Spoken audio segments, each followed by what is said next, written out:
Today, we're going to talk about something that kind of runs in the background of all our relationships. It's like this hidden code that dictates how you love.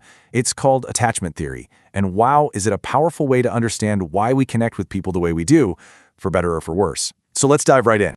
So let me ask you this. Have you ever felt like you're just stuck? Playing out the exact same script in every single relationship?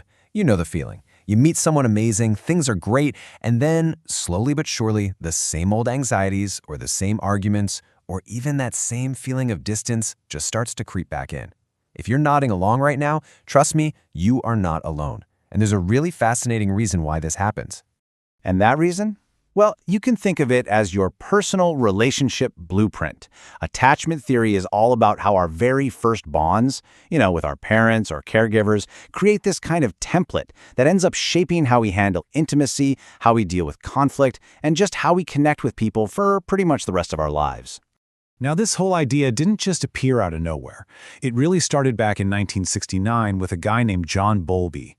He had this revolutionary idea that our need for strong emotional bonds isn't just a nice-to-have, it's a basic survival instinct. Then, Mary Ainsworth came along and developed her famous strange situation study, which gave us the first real categories for these attachment patterns. But the real game changer? That came in the late 80s, when two researchers, Hazen and Shaver, finally connected the dots and showed how these childhood patterns show up in our adult romantic lives. So at the very core of all this is something called the internal working model. Just think of it as your subconscious rule book for how relationships are supposed to work.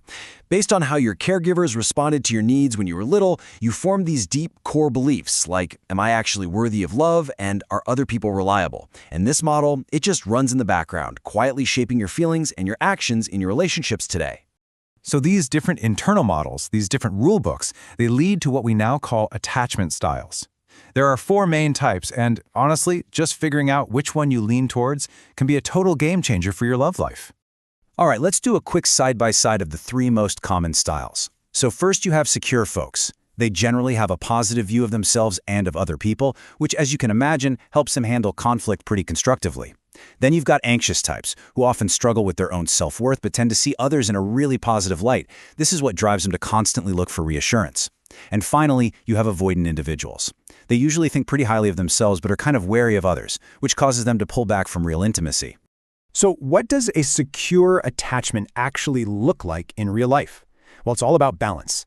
These are people who are comfortable getting close to someone, but they're also cool with their independence. They can say, I need you, but they also feel totally secure on their own. And because they have this foundation of trust, they can talk about their feelings openly and handle disagreements without secretly panicking that the whole relationship is about to fall apart. Now, for someone with an anxious attachment style, the world of relationships feels, well, a lot less stable. There's this constant humming fear of being rejected or abandoned. This can show up as needing a ton of reassurance, like checking in all the time, or feeling that wave of panic when a text message goes unanswered for too long. They're often hyper-aware of their partner's every mood, always kind of scanning for any sign of trouble. And then on the complete flip side, you've got the avoidant style. These are people who often learned very early on that relying on other people just leads to disappointment. So what's their coping mechanism? Radical self-sufficiency. Independence is everything. To them, emotional closeness can feel kind of threatening or even suffocating, so they create distance. They might seem aloof or detached, but it's really a form of self-protection. And this brings us to one of the most common, and let's be real, frustrating relationship dynamics out there. The anxious avoidant dance. It's a total vicious cycle. The anxious person feels some distance, so they push for more closeness. That pursuit makes the avoidant person feel smothered, so what do? They pull away even more. The more one person pursues, the more the other withdraws, and it just leaves both partners feeling totally and completely misunderstood. Now, there is a 4th, more complex style, and it's called disorganized attachment. This is when a person desperately wants to be close to someone, but at the same time they are deeply afraid of it. Their behavior can seem really confusing and just unpredictable because they're caught in this internal, come here, no wait, go away kind of conflict. This style is very often, though not always, linked to a history of trauma. And this right here brings us to such a crucial point. Our childhood environment doesn't just kind of nudge us toward one style or another. In some cases, it can completely disrupt the whole bonding process. And the research on this is just undeniable. Early, difficult experiences, Things like neglect, abuse, or just deep inconsistency from a caregiver can seriously mess with how we learn to attach to others. I mean, when the person who's supposed to be your safe harbor is also the source of your fear, it creates this profound internal conflict that can echo through all of your adult relationships. You can almost see how it plays out, right? When caregiving is all over the place, totally unpredictable, a child learns they have to be on constant high alert. That often leads to an anxious style. When caregivers are just emotionally unavailable or rejecting, a child learns it's safer to just shut down their own needs, which can lead to an avoidance style. And then in the most painful situations where a caregiver is both a source of comfort and fear, that's where a disorganized style can emerge. Okay, so if any of this is hitting home for you, and you're seeing yourself in one of these insecure styles, I really want you to listen to this next part. It is so important. Your story does not have to end with your childhood blueprint. There is absolutely a path forward. And this right here, this is where the hope comes in. Your attachment style is not some life sentence you're stuck with. Our brains have this incredible ability to change. Scientists call it neuroplasticity. And what that means is, through new positive experiences and some conscious effort, we can literally rewire those old patterns. This whole healing process leads to something really beautiful called earned secure attachment. This is when someone who started out with an insecure history consciously does the work to heal. And through things like healthy relationships, maybe therapy, and a lot of self-reflection, they actually develop the traits of a secure person in their adult life. It's totally possible. So what does that path even look like? Well, it involves a few really crucial steps. First, it's about making sense of your past, like really digging in and understanding how it shaped you. Then, it's about the scary part, learning to trust again, challenging that old belief that you have to do everything all alone. Next, it's about rebuilding your self-worth from the inside out.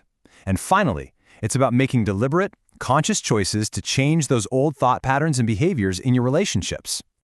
So we're going to leave you with this question to really think about. After everything we've talked about today, what does a truly secure connection look like, and more importantly, feel like to you? Just answering that question for yourself, that's the first step on the whole path forward. Hey, if you found this explainer helpful, if it made a few things click for you, please do us a favor and hit that like button, share it with someone who might need to hear it, and of course, make sure you subscribe for more deep dives just like this one. And by the way, if you're ever curious about the tarot and oracle decks you see on our channel, you can find them for sale at www.shadowslight1111.com. Thank you all so much for watching.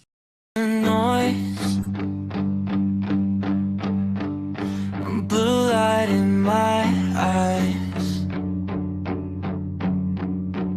Then your handle hits like a glitch in the sky.